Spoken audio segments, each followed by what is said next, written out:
So what is going on, Kingdom Hearts fans? It's your boy Amaziah here, and today we're going to be talking about the news that we got for Kingdom Hearts 3, I think a couple of days ago, in which it was stated that players can now equip up to 3 different Keyblades at once. They can also level up each Keyblade to make them stronger. Before, there was no incentive to continue using Keyblades obtained from previous worlds, since the newer Keyblades were more powerful. Now Keyblades you have a fondness for are viable even later in the game, since you can level them up.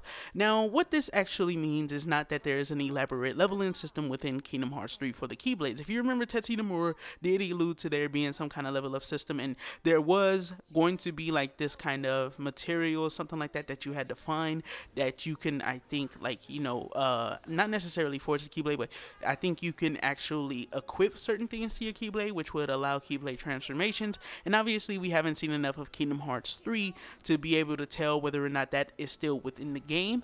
But whether or not it is or isn't, of course, that was going to be how you unlock the Keyblade transformation. And I feel like what they actually mean by a leveling system is that once you got those materials, then what we pretty much see nowadays from Keyblade transformations is what we would have got with the leveling system, because we know that Keyblade transformations don't just change up the Keyblade itself, it also changes up the magic and stuff that you can use, and of course how Sora actually fights as well. So it changes up how he fights completely. And I'm not just talking about Keyblades like the Hyper Hammer or of course the Shield. I'm talking about Keyblades like the Tangled World Keyblade, in which Sora definitely becomes a more long-ranged projectile-based fighter.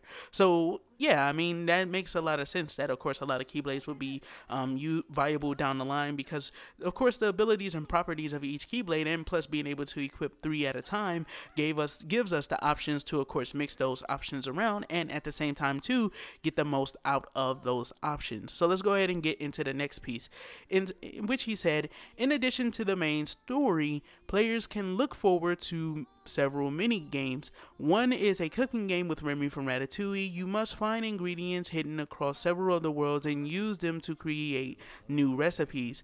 There are 20 different old school Tiger Toy / Game & Watch style 2D side-scrolling games based on Mickey cartoons from the 1930s and 40s. Building your gummy ship used for travel to each world is pretty much a mini game of its own. Kingdom Hearts 3 is around 40 to 50 hours if you stay on a critical path. Including the mini game, players can expect 80 plus hours of content. So Kingdom Hearts 3 is going to be pretty fucking massive. It's still not as massive as its contemporaries or games that come out around the same time as Kingdom Hearts 3, but of course it is going to be massive and is going to be the biggest Kingdom Hearts game of all time. If I'm not mistaken, when it comes to the biggest Kingdom Hearts games, which is Kingdom Hearts 1 and 2, I think that those games on average from the data actually shows that people take up about 30 hours to complete the stories of those games, and that's just the story. So around the time that people are seeing the after the battle scene, pretty much people clock in at about around 30 hours, and that's the average person. Now, someone who knows what they're doing can probably finish it a little faster, so I'm not denying that of course you probably have finished the game in like 25 hours or 21 hours if that's possible, if you skip some of the cutscenes. But if you stay on the path of Kingdom Hearts 3 and going through the story, just running through the story at the normal average of an average player, or the normal pace of an average player, I should say, then of course you're going to be reaching 40 to 50 hours within the story. And then if you play all of the mini games and stuff and try to collect them all, then you're looking at potentially another 30 hours. So that definitely sounds good for the size of Kingdom Hearts 3. We knew that it was going to be bigger, and of course this obviously makes sense. Now keep in mind that this is said by a PR rep. That doesn't mean that he's necessarily wrong. He definitely has more credibility than I do to try and deny what he's saying. But of course, obviously, when it comes to this news, just try and keep in mind that a PR rep did state this. So if Nomura does turn around and be like, no, this game kind of is about the same length as like Kingdom Hearts 1 and 2, which definitely isn't going to happen because he already said that it's bigger. But if he said that, it's a little bit bigger than those two, then definitely we should probably stick to the 40 instead of the 50 hours. So maybe it'll be somewhere around that range. If Tetsuya Nomura comes out and says it's a little bit bigger than Kingdom Hearts 2, then yeah, I could see like the extra 10 hours on there. So definitely just, of course, be ready to hear something different from Nomura or Tayasue or Shinji Hashimoto. And don't kill me, niggas, if it does wind up being the case that, of course, it is shorter than what this guy claims.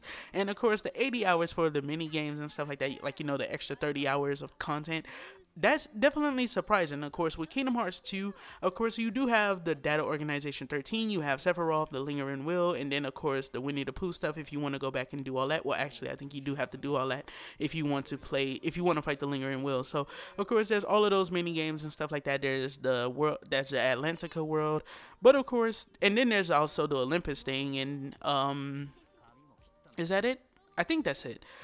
So there are those mini games and stuff, but when it comes to the content that was in Kingdom Hearts 2, it was still pretty fast for you to get through. I think like you could probably get done with all of that stuff in literally a day. So it's pretty cool to see. I mean, not the data org, but it's pretty cool to see that they actually are trying to like put many different levels of course, post-story content in Kingdom Hearts 3. I had to think about how I wanted to lay that out, but it is pretty cool. But that's all of the news that we have for today, guys. I hope you guys enjoyed the video. Once again, informing you guys, just an informer. Of course, my Birth by Sleep playthrough, I will actually be getting right back on that. Of course, in August, we're going to be finishing it within the first 2 weeks of August. That's my promise to you guys. And then we're going to get into Kingdom Hearts 1 and Kingdom Hearts 2.8 as we continue down the road to Kingdom Hearts 3 with Jump Festa or, of course, Tokyo Game Show coming pretty soon. One of those two are going to be coming pretty soon. Either it's Jump Festa or Tokyo Game Show, one or the other. I don't know which one it is. But, of course, I think it's going to be happening in September on the 11th. I will have the date. So, of course, that's when we're going to hear about Kingdom Hearts 3. But don't forget to go follow me on Twitter at AmaziahYT. Links in the description and comment. This has been your boy Amaziah. I'm going to catch you guys within the next one. Peace the heck out. What's left of me? What's left of me? And you and I, there's a new life.